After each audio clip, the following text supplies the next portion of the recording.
Tunnel ಬಗ್ಗೆ ಸಹಿ ಸಂಗ್ರಹ ಮಾಡ್ತಾ ಇದ್ದಾರೆ ಸರ್. ಆರ್ ಅಶೋಕ್, ತೇಜಸ್ವಿ ಸೂರ್ಯ ಅವರೆಲ್ಲ. ಒಳ್ಳೆಯದು, ಜಾಗೃತಿ ಮೂಡಿಸಲಿ. ನಾನು ಈಗಾಗಲೇ ಹೇಳಿದ್ದೀನಿ,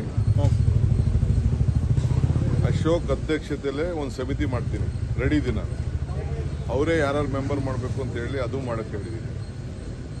ಇದು ನನ್ನ ಆಸ್ತಿ ಅಲ್ಲ, ಇದು ಯಾರ ಆಸ್ತಿನೂ ಅಲ್ಲ. ಇದು ಸಾರ್ವಜನಿಕರಿಗೋಸ್ಕರ ನಾವು ಮಾಡ್ತಾ ಇರೋಂಥ ಒಂದು ಯೋಜನೆ. ನಾನು ಎಲ್ಲ ಅಧ್ಯಾಯ ಮಾಡಿದ್ದೀನಿ. ನಾನು ಲಾಲ್ಬಾಗ್ನ ಹಾಳು ಮಾಡೋಕ್ಕೆ ಮೂರ್ಖನಲ್ಲ. ಲಾಲ್ಬಾಗ್ ಇತಿಹಾಸ ಕೂಡ ನನಗೆ ಗೊತ್ತಿದೆ. ಲಾಲ್ಬಾಗಲ್ಲಿ ಎಷ್ಟು ಜಾಗ ಉಪಯೋಗ ಆಗ್ತಾ ಇದೆ, ಎಷ್ಟು ಉಪಯೋಗ ಆಗ್ತಾ ಇಲ್ಲ ಅನ್ನೋದು ಕೂಡ ಗೊತ್ತಿದೆ. ರಾಜಕಾರಣ ಮಾಡಬೇಕು. ಇಡೀ ಬೆಂಗಳೂರಲ್ಲಿ ಟನಲಲ್ಲಿ ಮೆಟ್ರೋ ತಗೊಬರ್ಲಿಲ್ವಾ? ಟನಲಿಂದ ತಾನೇ ಮೆಟ್ರೋ ಬಂದಿದ್ದು. ಇವ್ರು ತಂದಿದ್ರಾ ಅದನ್ನ? ಹೋಗಿ ತೆಗೆದು ದಾಖಲೆ ತೆಗೆಸಿ ನೋಡಲಿ. ನಾನು ಆವತ್ತು ಕೃಷ್ಣವ್ರ ಕಾಲದಲ್ಲಿ ಏನು ಒಂದು ವರದಿ ಏನು ಕೊಟ್ಟೆ, ನಾನು 10 ದೇಶಕ್ಕೆ ತಿರುಗಿಬಿಟ್ಟು ಬಂದು ವರದಿ ಕೊಟ್ಬಿಟ್ಟು, ಆವತ್ತಿನ ಕಾಲದಲ್ಲಿ ಟನಲ್ಲು ಒಂದು ಪ್ರಪೋಸಲ್ಲು ವಾಜಪೇಯಿ ಅವರು ಇದ್ರು, ಅನಂತಕುಮಾರ್ ಇದ್ರು ಡೆಲ್ಲಿಲಿ. ಕೃಷ್ಣ ಅವರು ನಾವು ಹೋಗಿ ಒಂದು ರಿಪೋರ್ಟ್ ಕೊಟ್ಬಿಟ್ಟು ಅವತ್ತು ಪ್ರಾರಂಭ ಆಯಿತು. ಇವತ್ತು ನಾವೆಲ್ಲ ಅಧ್ಯಯನ ಮಾಡಿದ್ವಿ. ಅವ್ರಿಗೆ ಯಾವುದೇ ಅಭಿವೃದ್ಧಿ, ಈಗ ಜಾರ್ಜ್ ಅವ್ರ ಕಾಲದಲ್ಲಿ ಇದನ್ನ ಸ್ಟೀಲ್ ಫ್ಲೈಓವರ್ ಮಾಡಬೇಕು ಅಂತ ವಿರೋಧ ಮಾಡೋದು.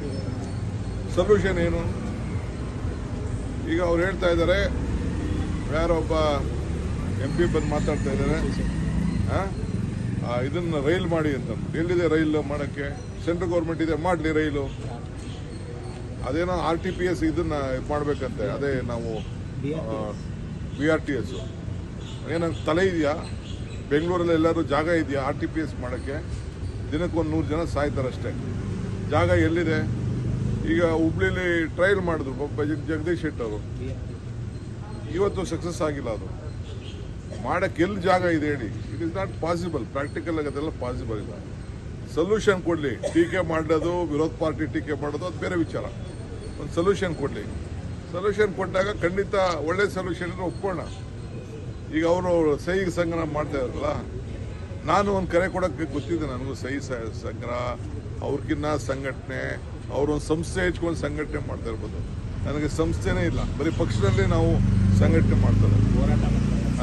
ಅವರು ಸಂಘಟನೆ ಒಂದು RSS ಸಂಘಟನೆ ಇಲ್ಲ ಅಂತಂದ್ರೆ ಅವ್ರ ಪಾರ್ಟಿ ಝೀರೋ. ಇವತ್ತೇನಾರು ಅವ್ರ ಪಾರ್ಟಿ ಬದುಕಿದೆ ಅಂದರೆ RSS ಇಲ್ಲ. ಅವ್ರು ಬೇರೆ ಏನೇನು ಅವ್ರ ಹತ್ರ ಏನು ಅಸ್ತ್ರ ಏನಿಲ್ಲ. ಅಲ್ಲೂ ಎಲ್ಲ ಒಂದು 20% ಬಿಟ್ಟರೆ ಮಿಕ್ಕಿದವರೆಲ್ಲ ಪೊಲ್ಯೂಟ್ ಆಗೋಗ್ಬಿಟ್ಟಿರೋರೆ. ದಳದಿಂದ ಹೋಗಿರೋರು, ಕಾಂಗ್ರೆಸ್ಸಿಂದ ಹೋಗಿರೋರು, ಬೇರೆ ಬೇರೆ ಪಾರ್ಟಿಯಿಂದ ಹೋಗಿರೋರು ಅಲ್ಲೂ ಇರೋದು ಎಲ್ಲ. ಈಗ ನಾನು ಅದ್ರ ಬಗ್ಗೆ ಚರ್ಚೆ ಮಾಡೋದು ಬೇಡ. ಅವರು ಸಹಿ ಸಂಗ್ರಹ ಮಾಡ್ತಾ ಇದ್ದಾರೆ, ಭಾಳ ಸಂತೋಷ. ಮಾಡಲಿ, ಜಾಗೃತಿ ಮೂಡಿಸ್ಲಿ, ಸೊಲ್ಯೂಷನ್ ಕೊಡಲಿ ಅಷ್ಟೇ. ಏನು ಮಾಡಬೇಕು ಅಂತ ಸೊಲ್ಯೂಷನ್ ಕೊಡಲಿ, ಅದ್ರ ಪ್ರಕಾರ ಮಾಡೋಣ. ಏನು ಯಾವ ರೀತಿ ಆಲ್ಟರ್ನೇಟಿವ್ ಮಾಡಬೇಕು, ಬೇರೆ ಏನಿದೆ ಅನ್ನೋದು ಕೂಡ ತಿಳಿಸ್ಲಿ ಅವರು. ಅದು ಕೂಡ ನಾನು ಗಮನಿಸೋಕ್ಕೆ ನಾನು ತಯಾರಿ. ಆಮೇಲೆ ಕಾರ್ ಬೇಡ ಅಂತ ಹೇಳ್ತಿದ್ದ, ಬಂದು ನನ್ನ ಹತ್ರ ಒಂದು ಅರ್ಜಿ ಕೊಟ್ಬಿಟ್ಟು ಮದುವೆ ಆಯ್ತಾ ಇದ್ದೀನಿ ಅಂತ ಅಂದ್ಬಿಟ್ಟು ಒಂದು ಅರ್ಜಿ ಬೇರೆ ಕೊಟ್ಬಿಟ್ಟು ಹೊಸ ಕಾರ್ಗೆ ಬೇರೆ ಅರ್ಜಿ ಹಾಕ್ಬೋದು. ಮದುವೆಕ್ಕಿಂತ ಮುಂಚಿತವಾಗಿ ಲೆಟ್ರ್ ಇದೆ, ಬೇಕಾದ್ರೆ ನಿಮಗೆ ರಿಲೀಸ್ ಮಾಡುವಂತ ನಾನು ಮಾಡ್ತೀನಿ. ನಮ್ಮ ಸರ್ಕಾರಕ್ಕೆ ಕೊಟ್ಬಿಟ್ಟು ಇವೆಲ್ಲ ಇದೆ. ಈಗ ನೋಡಿದ್ರೆ ಮೆಟ್ರೋಮೋನಿಯಲ್ ಅಂತ ಹೇಳ್ತಾರೆ. ಕಾರ್ ಬಿಟ್ಬಿಟ್ಟು ಓಡಾಡಲಿ ನೋಡೋಣ. ಎಲ್ಲ BJP ಲೀಡರ್ಗಳು ಕಾರ್ ಬಿಟ್ಬಿಟ್ಟು ಎಲ್ಲ ಬಸ್ಸಲ್ಲಿ, ಮೆಟ್ರೋ ಅಲ್ಲಿ ಓಡಾಡಲಿ. ಯಾರು ಬೇಡ ಅಂತಾರೆ? ಆಟೋಲ್ಲಿ ಓಡಾಡಲಿ. ಎಲ್ಲ ಈ ಡ್ರಾಮಾಗಳೆಲ್ಲ ಯಾರು ಕೇಳ್ತಾರೆ? ತೇಜಸ್ವಿ ಸೂರ್ಯ ಅವ್ರು ಹೇಳ್ತಾ ಇದ್ದಾರೆ, ಕಾರ್ ಇರೋರು ಬರೀ 100% ಅಷ್ಟೇ, ಉಳಿದವರೆಲ್ಲ ಫಸ್ಟ್ ಬೇರೆಯವ್ರು ಬೇಡ. ನಿನ್ಗೆ ಯಾಕೆ ಹೊಸ ಕಾರ್ ಬೇಕಾಗಿತ್ತು ಮದುವೆ ಮಾಡ್ಕೊಳಕ್ಕೆ ಮುಂಚಿತವಾಗಿ? ಸೋಷಿಯಲ್ ಅಪ್ಲಿಕೇಶನ್ ಅಲ್ಲ ಏನ್ ಸ್ಟೇಟಸ್? ಓಡಾಡೋ, ಟ್ರೈನಲ್ಲೇ ಓಡಾಡೋ, ಮೆಟ್ರೋ ಓಡಾಡೋ. ಯಾರು ಬೇಡ ಅಂತ ಹೇಳಿದವ್ರು ನಿನ್ಗೆ?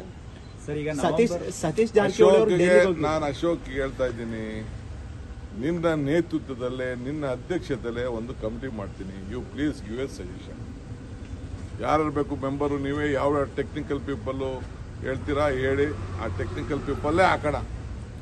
You give a solution. I want solution.